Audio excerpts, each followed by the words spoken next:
Hello दोस्तों, मुल्तानी electronics में आपका स्वागत है और आप देख रहे हैं मुल्तानी इलेक्ट्रॉनिक्स। मैं आपके लिए लाया हूं एक और नया टॉपिक जो आपको स्क्रीन पर दिखता होगा, जो एक STR है जिसका नंबर है CQ0765RT और इसी का एक इक्वल नंबर आता है 5Q0765RT। यानी कि ये STR ज़्यादातर हमें CRT टीवी हो या डब्बा टीवी हो, उसमें ज़्यादातर SMPS में देखा जाता है, क्योंकि STR को SMPS के लिए ही बनाया गया है।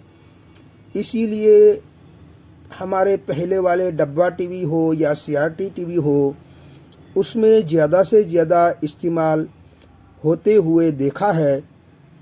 तो आजकल उस CRT टीवी का ज़माना ख़त्म हो गया है। उस लिहाज से अलग अलग कंपनी के अलग अलग नंबर के STR बहुत सारे हमारे पास पड़े हैं। तो वो STR अब हमारे कुछ काम के नहीं रहे हैं। तो उस लिहाज से यही STR जो हमारे पास पड़े हैं वो कुछ काम में आ जाए, उसलिए मैंने एक तरीका ढूंढ निकाला है जो हम STR को अलग अलग STR को हम किस तरीके से इस्तेमाल अलग अलग जगह पर ले सकते हैं, उसके बारे में आज प्रैक्टिकल वीडियो में बनाने वाला हूँ। तो आज का टॉपिक हमारा ये है कि 5Q0765RT को LED टीवी में बैकलाइट ड्राइवर बोर्ड के तौर पर कैसे इंस्टॉल करें, और उसका डायग्राम का भी एक्सप्लेन करने का वीडियो मैंने बना के रखा है, आप देखिएगा। और उसी के अनुसार इसमें आज हम वायरिंग करेंगे LED टीवी के बोर्ड में, और ड्राइवर बोर्ड के तौर पर हम इसे इस्तेमाल करेंगे। तो मैंने अगला वीडियो एक्सप्लेन करके मैंने आपको डायग्राम का डाल दिया है, और उसी में STR की 5 पिन वाला ये STR होता है, और उसी का डाटा शीट यहाँ पर आपको दिखता होगा। 1 नंबर पिन ड्रेन है, 2 नंबर पिन ग्राउंड है, 3 नंबर पिन VCC है, 4 नंबर की पिन फीडबैक है, और 5 नंबर की पिन सिंक पिन है, जिसे यहाँ NC लिखा है, यानी कि नो कनेक्शन। मैंने कुछ भी कनेक्शन 5 नंबर में नहीं किया है।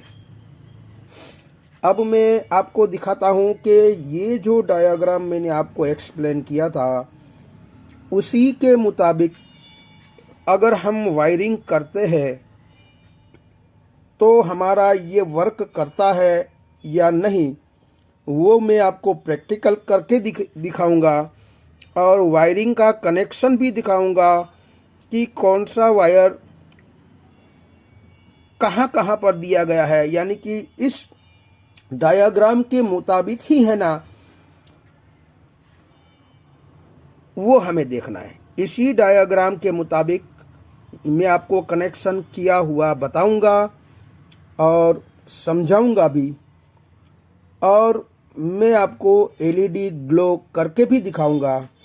तो फिलहाल चलते हैं हम प्रैक्टिकल की ओर। तो यहाँ पर आपको दिखता होगा, ये हमारा STR है जो मैंने अभी अभी आपको बताया कि 5Q0765RT इस नंबर का STR है। ये मॉड्यूल तो मैंने, ये SMPS हमारा ख़राब हो गया था इसीलिए बैठा है। हालांकि ये टॉपिक आज का नहीं है, हमारा टॉपिक आज का ये STR है। और यहाँ पर सबसे पहले मैं आपको दिखाने की कोशिश करूँगा कि ये हमारा STR है, उसको कनेक्शन किस तरीके से किया है। उसको मैं दिखाने की आज कोशिश करूँगा। तो यहाँ पर आप देख सकते हैं, मैं आपको बड़ा करके दिखाता हूँ। ये हमारा STR है और STR में आप देखेंगे कि ये हमारी पिन नंबर 1 है और ये पिन नंबर 1 जो है उसके साथ मैं आपको दिखाता हूँ कि 1 नंबर की पिन ये है और यही लाल वायर जो काले के साथ है मैं आपको दिखाता हूँ, ये मैंने यहाँ पर दिया है। अब इस डायोड के एनोड पर मैंने दिया है, तो ये डायोड का एनोड जो हमारी इंडक्टर के साथ जुड़ा हुआ है और इंडक्टर का ये वाला सिरा जो है वो हमारे 12 वोल्ट के साथ जुड़ा हुआ है, इसके साथ कनेक्टेड है। यानी कि मैं आपको डायग्राम में दिखाता हूँ कि डायग्राम के मुताबिक हम देखेंगे तो ये हमारा इंडक्टर है और इंडक्टर का एक सिरा जो है हमारे 12 वोल्ट के साथ कनेक्ट है और इसी इंडक्टर का दूसरा सिरा इस डायोड के एनोड के साथ कनेक्ट है। यानी कि यहाँ पर हमारा स्विचिंग होता है और एक तरफ वोल्टेज दिया जाता है जिसे हमारी ये कॉइल वोल्टेज स्टोर करती है, वोल्टेज बूस्ट करती है और उसी बूस्ट वोल्टेज को फिर से DC बनाया जाता है और पल्सेटिंग DC होता है, इसीलिए उसको स्मूथ DC बनाने के लिए इस फिल्टर को रखा जाता है और हमारे सॉकेट पर दिया जाता है। तो हमें कुछ नहीं करना है, हमें सिर्फ और सिर्फ ये डायोड हमें ढूंढ लेना है जिसका एनोड यहाँ आपको दिखता होगा। ये एनोड है, वहाँ पर हमें 1 नंबर के साथ मैंने जोड़ दिया है। अब यहाँ हमारा 2 नंबर की पिन ये है जिसमें काला वायर लगा हुआ होता है। अब काले वाले वायर को मैंने यहाँ बॉडी के साथ अर्थ कर दिया है, ग्राउंड कर दिया है, तो हमारा 2 नंबर कंप्लीट हो गया। यानी कि डायग्राम के मुताबिक, हमारी डेटा शीट के मुताबिक 2 नंबर हमारी ग्राउंड है और 2 नंबर मैंने यहाँ से यहाँ ग्राउंड कर दिया है। अब आ जाते हैं 3 नंबर पर। ये 3 नंबर जो है हमारा डेटा शीट के मुताबिक हमारी 3 नंबर VCC पिन है और उसी को मैंने यहाँ से यहाँ 12 वोल्ट के साथ कनेक्ट कर दिया है। तो हमारी 3 नंबर की पिन में फिर से एक रेड वायर ये वाला है जो आपको दिखता होगा।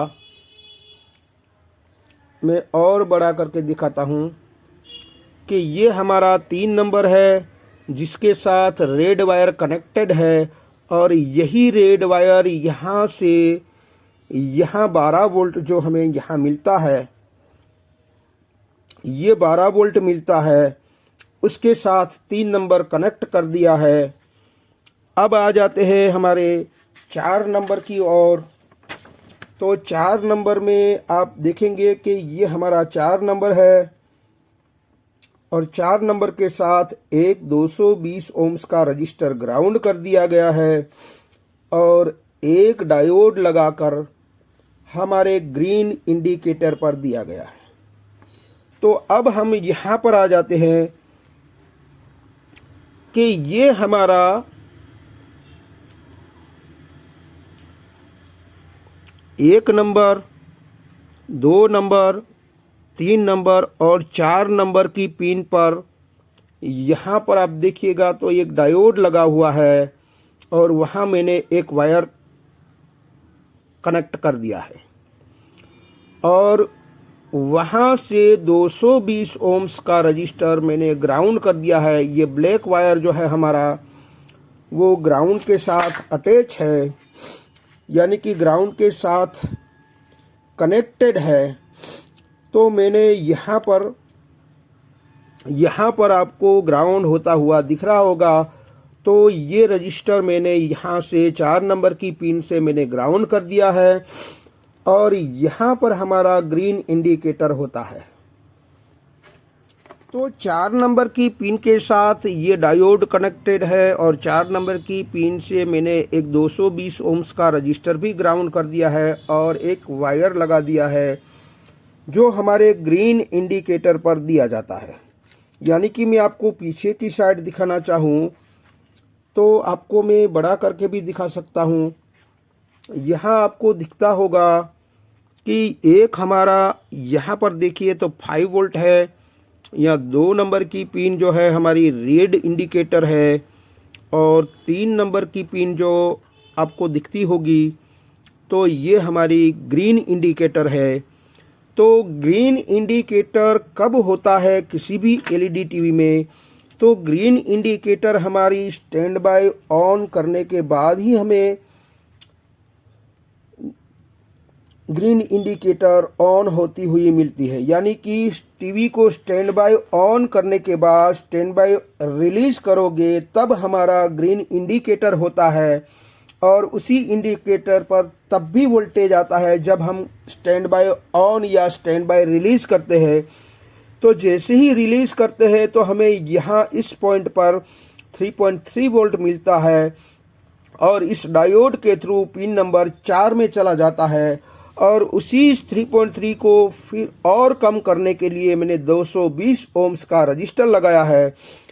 तो जब स्टैंड बाय ऑन करते हैं, स्टैंड बाय रिलीज करते हैं, तभी यहाँ वोल्टेज आता है और उसी की वजह से ये हमारा एसटीआर वर्क करता है, ऑन होता है और उसी की वजह से ये वोल्टेज बूस्ट होता है और उसी की वजह से ये हमारा जो बैकलाइट ऑन होती है, बैकलाइट ग्लो होती है। और हमें ये वाला जो सॉकेट है उसमें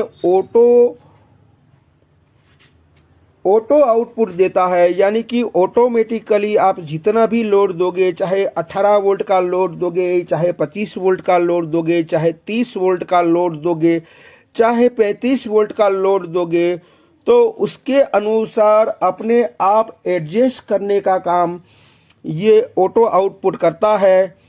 तो वो ऑटोमेटिकली एडजस्ट हो जाता है। तो उस हिसाब से जैसे मैंने डायग्राम आपको एक्सप्लेन किया था उसी के मुताबिक मैंने ये वायरिंग कर दिया है। अब बारी आती है टेस्ट करने की कि अगर हम इसे टेस्ट करना चाहे तो क्या ये हमें ग्लो करके देगी, क्योंकि यहाँ पर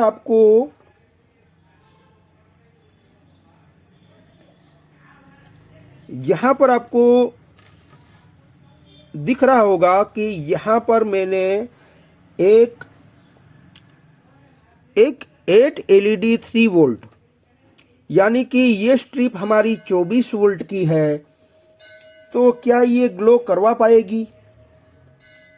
तो यहाँ हमें दूसरी एक बात और ध्यान में रखनी है कि अगर ये एसटीआर आपको इंस्टॉल करना है तो कौन कौन सा पार्ट हमारे बोर्ड में से रिमूव करना पड़ेगा। तो आपको यहाँ पर दिखता होगा, यहाँ जो हमारी PWM IC होती है जो बिल्कुल छोटी होती है, बस सिर्फ इसी को ही रिमूव करना है, बाकी कुछ भी रिमूव हमें नहीं करना है। और ये फिल्टर जो है हमारा, वो फिल्टर हमारा यहाँ पर आपको देखने को मिलता है कि वो कम वोल्टेज का होता है। उसको निकाल कर हमें 100 माइक्रोफेराड, 160 वोल्ट या 250 वोल्ट का हमें ये फ़िल्टर डालना होता है। बस इतना ही हमें फेरबदल करना होता है। तो अब बारी आती है हमारी टेस्ट करने की कि क्या हमारा ये वाला एसटीआर बैकलाइट के तौर पर काम करता है या नहीं। तो यहाँ पर मैंने इसको रख दिया है